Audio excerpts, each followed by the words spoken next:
Oi pessoal, tudo bem com vocês? Eu me chamo Érica Barbosa e eu sou a sua enfermeira de família. Hoje o tema vai ser mais voltado para os acadêmicos de enfermagem ou acadêmicos de outros cursos da área da saúde, porque diz respeito sobre algo que respalda o nosso trabalho, algo que vai dar um embasamento, né, para todas aquelas pessoas que forem atender aquele paciente, né? E é algo que também vai ajudar no próprio histórico do paciente, né? Então, nada mais é do que a evolução de enfermagem, né? A evolução do teu atendimento como profissional da saúde. Então, vamos conversar sobre esse tema? Pessoal, a gente precisa sim falar sobre evolução. Afinal de contas, é onde vai estar descrito todo o detalhamento do que se passou ali naquele contato teu com o paciente que você está atendendo. Aí, por que eu preciso falar disso não só com os acadêmicos? Eu não vou nem incluir aqui nesse vídeo os profissionais que já trabalham na área, eu quero falar com os acadêmicos, né? Então, se você faz graduação na área da saúde ou outras graduações ou cursos técnicos também, é para você o recado que eu vou dar agora nesse momento. Eu acho que se vocês verem as minhas evoluções, por exemplo, algumas pessoas podem dizer, meu Deus, como é que ela escreve tanto? Qual o tempo que ela vai usar para fazer isso, né? E, de fato, para a gente escrever com propriedade, com detalhes e não ferindo o português, a gente precisa ter um tempo de qualidade para ter um raciocínio clínico minimamente, né? Mas às vezes vocês podem pensar assim, eu não quero perder tempo escrevendo, eu não quero me atrasar nos meus atendimentos porque eu estou escrevendo evolução, ou perder horas que eu posso estar descansando, ou até levar a evolução para casa, né? Ou deixar para o dia seguinte. Bom, lógico, você está certo, todos nós não podemos fazer essas coisas, né? É uma questão de lógica, né? É importante cuidar da nossa saúde mental e física, né? Ter o horário distribuído para cada coisa. Mas, ao mesmo tempo também que é importante e obrigatório que nós não negligenciemos essa etapa. Porque muitas vezes nós fazemos um atendimento de excelência, né? Nós fomos humanizados, nós fizemos todo o roteiro como deve ser feito, né? Uma anamnese bem feita, um exame físico céfalo-caudal, né? Fizemos a avaliação correta, as intervenções necessárias. Aí quando você vai escrever tudo isso que você fez com o paciente, você escreve em 1, 2, 3 linhas? Não, né, pessoal? Porque a evolução, antes de qualquer coisa, é a prova cabal do que se passou ali no consultório. Tudo que você fale nunca vai ter o peso que uma escrita de uma evolução, por exemplo, né? Se você precisar, inclusive, justificar ou provar determinadas condutas e ações perante um tribunal, é o prontuário que vai ser consultado. Então, a gente já começa por esse ponto de partida, o respaldo legal. Outro ponto que é muito importante é para o teu próprio norte das tuas ações, porque nós atendemos tantas pessoas, por mais que nós sabemos que tem pessoas que têm necessidades maiores e, consequentemente, elas vêm mais vezes no nosso consultório, mas mesmo assim é muito, muito, muito difícil a gente conseguir lembrar de tudo que se passou no atendimento anterior. Porque nós temos muitas demandas, seja de usuários, seja de outras atribuições que nós temos no nosso trabalho e até a nossa vida pessoal, né? O nosso dia a dia. Então, a gente chega a ser deselegante e até ajuda a quebrar o vínculo com o paciente, muitas vezes, né? Quando você recebe ele num consultório e ele fica falando, porque, como eu te falei, né, da outra vez, não sei o quê, e aí você não consegue lembrar. Então, se você registra no prontuário, você já consegue, eu dou uma consultada ali, e aí vem aquele feeling, você consegue lembrar, né? E aí você não fica como se estivesse dando voltas em círculos, né? E não saísse do mesmo ponto, né? Ou como se parecesse que o paciente está conversando sozinho. Então, é importante também para estruturar o teu processo de trabalho, né, nos próximos atendimentos e manter firme e forte esse vínculo com o usuário. Além disso, esse usuário, ele não vai ser atendido só por você, né? Existem diversos outros profissionais que vão também prestar assistência a ele, né? Seja que você direcionou, seja que ele mesmo procurou, ou até pessoas que venham a te substituir, né? Então, se você deixa esse atendimento registrado, vai embasar a conduta dessas outras pessoas e dessa forma conseguir garantir a integralidade do cuidado, que nós já falamos no vídeo anterior, né? Que é um princípio base lá do SUS. Nós vamos conseguir garantir a longitudinalidade, que é um outro princípio fundamental do SUS e que também é um dos nossos pilares da atenção primária em saúde, né? Você vê esse indivíduo ao longo de todos os seus ciclos vitais. Então, imagina que lindo, que sonho. E confesso aqui, né, abre aspas, sonhos dessa enfermeira de família, né? Eu lembro quando eu estava na graduação e tive contato com o trabalho da estratégia de saúde da família, que meu sonho era trabalhar a vida inteira numa única unidade e que eu conseguisse acompanhar aquelas pessoas desde a vida intrauterina, né, lá nas consultas de pré-natal, depois passando pela consulta de pueri, e aí essa criança vai passando para a fase de adolescente, depois na vida adulta e depois né, claro, pode ser que na vida idosa eu já nem trabalhasse mais lá, mas, né, provavelmente não, mas imagina que incrível você conseguir ver uma pessoa em tantas fases diferentes. Essa longitudinalidade, eu acho que é uma das coisas mais belas da atenção primária à saúde, né? Você vai conseguir também fazer outro princípio que é muito importante, né? Que é garantir a continuidade do cuidado, né? Que é outro princípio da saúde da família, né? Da atenção primária à saúde, né? Ela é a coordenadora do cuidado, porque é ela que vai direcionar para as necessidades da pessoa e ela que vai garantir a continuidade, né? Ela é o elo que liga o paciente a todos os setores, né? A essa espiral onde o centro é a saúde da família. E aí vem outras questões também, como a intersetorialidade, que vai furar a bolha da saúde e ir para outras necessidades, né, como educação, assistência social, renda, transporte, lazer, né? Enfim, então... E aí a pessoa ela não vai acessar todos esses lugares e repetir a mesma história que repetiu para você, né? Claro, ela vai se apresentar, ela vai dizer, né, a historicidade dela, mas já vai estar uma boa parte dali escrita, né? Então isso vai fazer com que o atendimento flua e principalmente consiga garantir, inclusive até que a necessidade seja atendida, né? Que eu encaminhei aquela pessoa para um especialista, um reumatologista, por exemplo, né? E que ela consiga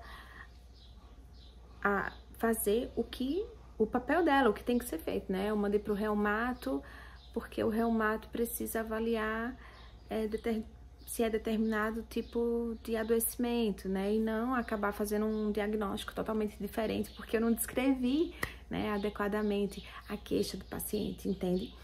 Então, é muito importante a gente lembrar disso, né? É um respaldo legal, a evolução, é uma forma de garantir com que esse paciente seja atendido da forma correta, né? Direcionar a tua assistência, a assistência das outras pessoas, fazer com que todas as necessidades dele, né, visto de uma forma integral e nas demais fases, ciclos de vida, seja atendido, seja realizado da forma que é necessária, né? Então, faça uma evolução bem feita, né? Claro, você não precisa escrever um livro, mas descreva minimamente, de forma legível e que resume, de fato, né, o que é que se passou naquele atendimento. E aí, dito isto, é importante a gente ter o conhecimento que existem diversos modelos de evolução, né? Não é algo que eu vou escrever de qualquer jeito, né, pessoal? Existe todo um arcabouço, todo um estudo para mostrar diversas formas de entendimento. E, consequentemente, para cada área de atuação também acaba tendo um modelo, né? Então, para nós que trabalhamos na saúde da família, existe um roteirinho, né? Um modelo de evolução que está aí posto cientificamente, que é o SOAP, que é é uma sigla, né? SOAP, SOAP, né? Que resume bem, né, o atendimento. O S de subjetivo, o O de objetivo, o A de avaliação e o P de prescrição. Então, no subjetivo, nós fazemos toda a descrição do que o paciente nos trouxe, né? Seja com as próprias palavras dele, ou seja, da forma com que a gente entendeu. Lembrando que se você está escrevendo aquilo que você entendeu perante as falas do paciente, você precisa escrever SIC, segundo informações colhidas, né?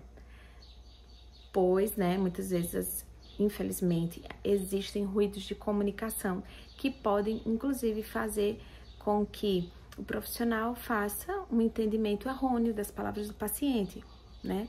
E isso pode dar até, inclusive, um outro vídeo falando a respeito sobre isso, né? Porque esses ruídos de comunicação, eles podem ir desde a própria concentração do profissional na escuta, até questões linguísticas mesmo, né? De não entender a forma como o paciente se expressa, né? Seja pelas diversas gírias regionalizadas que nós temos no Brasil, né? Mais uma vez, lembrando que nós estamos num país de dimensões continentais, então por mais que aqui exista uma língua oficial que é falada por todos os habitantes da Terra, né? Da Terra Brasilis, né? Que é o português do Brasil, nós sabemos que existem em cada região, às vezes cada estado e até propriamente dentro de cada estado, expressões linguísticas, né? E quando não existe um conflito, né, entre profissionais que não são daquele território com aquelas pessoas, pode haver esse choque de identidade cultural e aí acontecer as interpretações errôneas daquilo que está tentando ser dito, né? Além do mais, existem várias regiões do Brasil que elas também estão largamente habitadas por pessoas de outras nacionalidades, né? Então, que falam outros idiomas, espanhol, castelhano, inglês, francês, enfim, diversas línguas, e que traz mais ainda ruídos, né? Porque muitas vezes a gente precisa usar artifícios, como até usar aplicativos de tradução, né? Então, veja um risco grande e que a gente precisa ter muita atenção nessa hora de registrar o que o paciente nos traz. Então, o subjetivo é o resumo da anamnese, né? Da entrevista, do que é dito, do que é perguntado, do que é falado. Depois, nós vamos para o O, de objetivo, que é onde nós vamos registrar o nosso exame físico. Então, claro, a gente aprende isso muito bem nas faculdades, nos cursos técnicos, né? Como é o modelo de descrição céfalo-caudal, né? Da cabeça aos pés, né? Através da inspeção, da palpação, da percussão, da ausculta, né? Muito bem! Estão lembrados dessa parte importantíssima aí? Das disciplinas de semiologia, semiotécnica? Pessoal. E aí, claro, às vezes a gente não tem tempo de descrever tudo bem bonitinho, como é que a gente aprendeu, né? Mas pelo menos escreva aquilo que você fez no paciente, né? Então, se o paciente tem uma queixa respiratória e você fez uma ausculta pulmonar, descreve, né? A avaliação que você fez. Se o paciente tem uma queixa de dor abdominal, você fez lá palpação, você fez percussão, escreve. É muito importante, tá?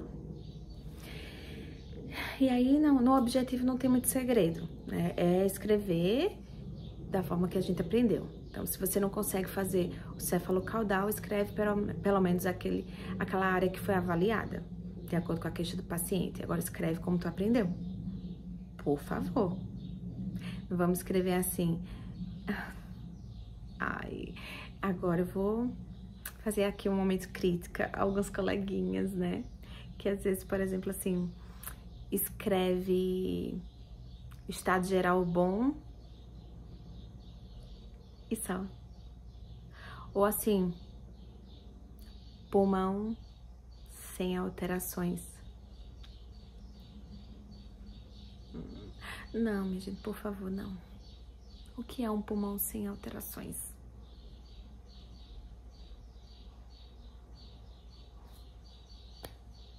Então, não vamos fazer com que o Florence, para enfermagem, ou outros patronos das outras profissões chorem nesse momento e se revirem lá nos seus túmulos. Tá bom? Então, dito isto, nós vamos para a terceira etapa, que é o A de avaliação. E aí, é outro ponto que é extremamente importante, porque é nessa hora, pelo menos é a forma, vou dar agora minha opinião pessoal, né? A forma como eu vejo na hora que eu tô escrevendo as evoluções. É a hora que você vai resumir a história da ópera, porque tu vai somar o subjetivo com o objetivo, né? O que é que eu escutei, o que é que eu vi, o que é que eu examinei, que me fazem pensar que é determinada necessidade de saúde, é determinado problema de saúde. Tá ali na avaliação. É, de fato, o meu pensamento, meu raciocínio clínico. E aí, como você vai escrever a avaliação? Aí vai depender do teu conselho de classe. Porque cada conselho tem a sua taxonomia, né? Tem o seu próprio modelo de diagnóstico, né? Então, os médicos têm o CID, que é a Classificação Internacional das Doenças, que é a forma principal, né? Que a gente conhece, né? Os nomes das doenças que a gente fala mais no dia a dia, né? Então, uma pneumonia, uma bronquiolite, né? Então, isso aí é CID, é hipertensão, uma diabetes, né? É diagnóstico médico. Aí, se eu sou um enfermeiro, eu vou seguir o modelo de diagnóstico de enfermagem. Aí, o diagnóstico de enfermagem tem várias taxonomias, né? Tem a ANANDA, tem a CIP, que são as principais, né? E outras que têm surgido também. Então, os diagnósticos de enfermagem vai ter, por exemplo, função pulmonar prejudicada, vai ter a integridade da pele prejudicada, né? Vai ter pressão arterial elevada, glicemia capilar alterada. Então, esses são possíveis diagnósticos de enfermagem, né? Aí, Na fisioterapia tem a CIF, que é a classificação da fisioterapia, né? E assim sucessivamente, né? Cada conselho vai acabar seguindo a sua classificação, a sua taxonomia. E fechando com chave de ouro, nós temos a quarta etapa, que é a prescrição, né? Que na enfermagem também nós trabalhamos muito com a nomenclatura de intervenções de enfermagem, né?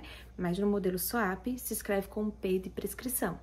Mas é isso, é a minha conduta perante essa avaliação, né? O que é que eu tô orientando, reforçando, prescrevendo, solicitando, encaminhando para aquele paciente. Então, tudo isso, né, o projeto terapêutico, todo aquele itinerário, as minhas sugestões vão estar descritas ali.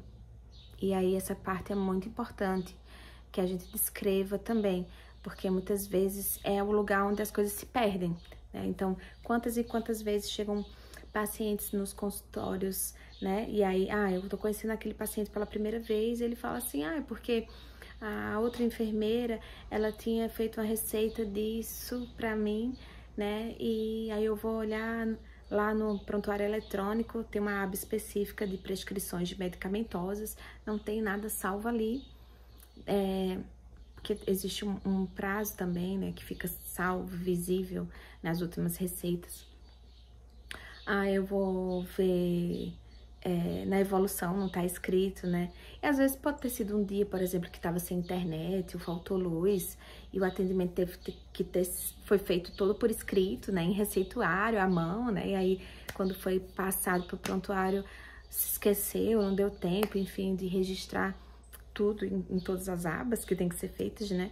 E aí é normal isso acontecer, né? E aí, se não tá escrito, não foi feito, né? E aí, infelizmente, às vezes os pacientes não entendem, né? E reclamam e se queixam, mas eu não tenho como ter uma garantia de que aquela conduta que ele tá me dizendo foi realmente a tomada pelo profissional, porque não tá escrito no prontuário.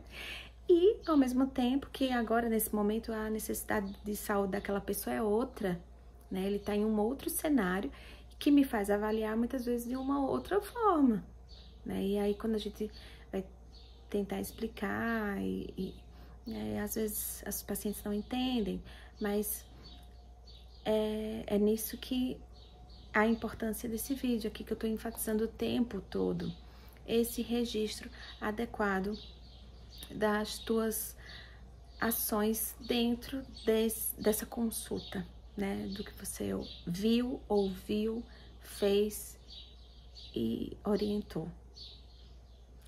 Então, é dessa forma o modelo que nós trabalhamos na atenção primária em saúde. E outra coisa também, na avaliação, nós temos uma taxonomia própria da atenção primária à saúde, que ela foi criada a nível internacional, né? Já justamente para padronizar as avaliações, né? A forma como os profissionais seguem as condutas, né? Que é o modelo CIAP, a classificação internacional da atenção primária, que eu gosto muito de usar, eu tenho usado muito ultimamente. Então, fica essa observação aqui também. Então, pessoal, era isso sobre o vídeo de hoje, né? Espero que vocês tenham gostado, espero que vocês tenham entendido. Se ficou alguma dúvida de algo que eu tenha falado, fiquem à vontade, usem os comentários. Se tem alguma crítica, alguma sugestão, também podem usar os comentários, né? Mais uma vez reforçando que caso você vá dar alguma crítica, né? Fazer alguma fala, né? Vamos fazer com muito amor e carinho no coração, né? Nada de desrespeitar ninguém aqui nessa rede social. Se você gostou, dá um like, ativa o sininho, né? Para você receber notificações de vídeos novos. E espero vocês no próximo vídeo. Um grande beijo e até mais!